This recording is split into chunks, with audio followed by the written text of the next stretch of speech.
بعض دفعہ چاند آسمان میں گول اور پورا نظر آتا ہے، لیکن 2 ہفتے کے بعد وہ ہلال ہو جاتا ہے اور پھر 2 ہفتوں کے بعد پورا نظر آنے لگتا ہے۔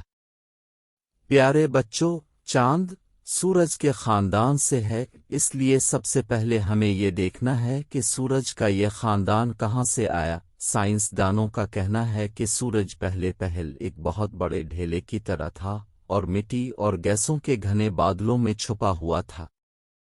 اس کے بعد بے شمار چھوٹے چھوٹے ڈھیلے ان گھنے بادلوں میں جمع ہونا شروع ہوئے، اور یہ سب اس بڑے ڈھیلے یعنی سورج کے گرد گھومنے لگے جو مرکز میں تھا۔ کئی دفعہ یہ ڈھیلے آپس میں ٹکرائے اور ایک دوسرے میں دھنس بھی گئے۔ اس طرح آہستہ آہستہ بے شمار چھوٹے چھوٹے سیارے بن گئے۔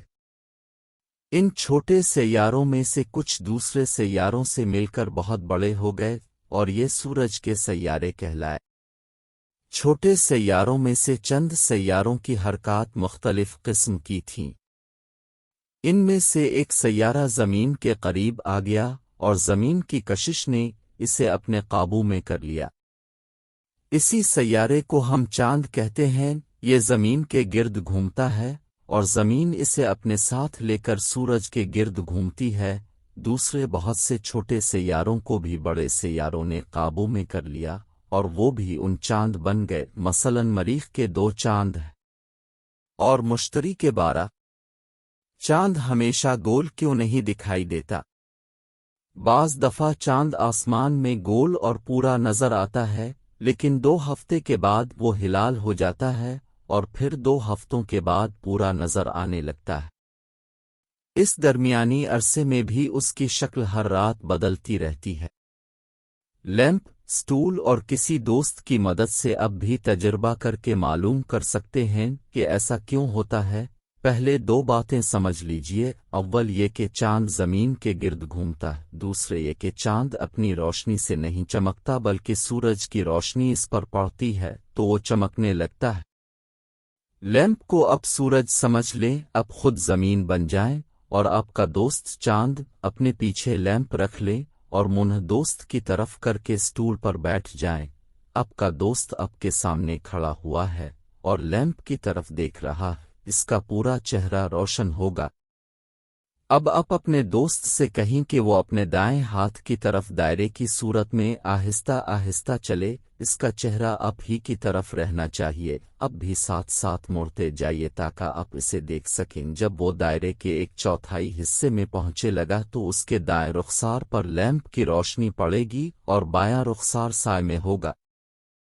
جب وہ دائرے کے درمیان میں آئے گا تو اس کے چہرے پر روشنی نہیں پڑے گی۔ آپ اس سے کہیے کہ حرکت کرتے رہو۔ چند لمحے بعد اس کے بائیں رخسار پر روشنی پڑنے لگے گی اور اس کا یہ رخسار اسی طرح روشن ہو جائے گا جس طرح آسمان میں نیا چاند دکھائی دیتا ہے۔ جب وہ اس جگہ واپس پہنچے گا جہاں وہ کھڑا ہوا تھا تو اس کا پورا چہرہ روشن ہو جائے گا۔ چاند ہمیشہ اسی طرح گھٹتا بڑھتا ہے۔ چاند میں داغ کیوں ہیں؟ چاند پر دھبے دھبے سے نظر آتے ہیں۔ غور سے دیکھنے پر ایسا معلوم ہوتا ہے جیسے یہ کسی انسان کا منہ، ناک اور آنکھیں ہوں۔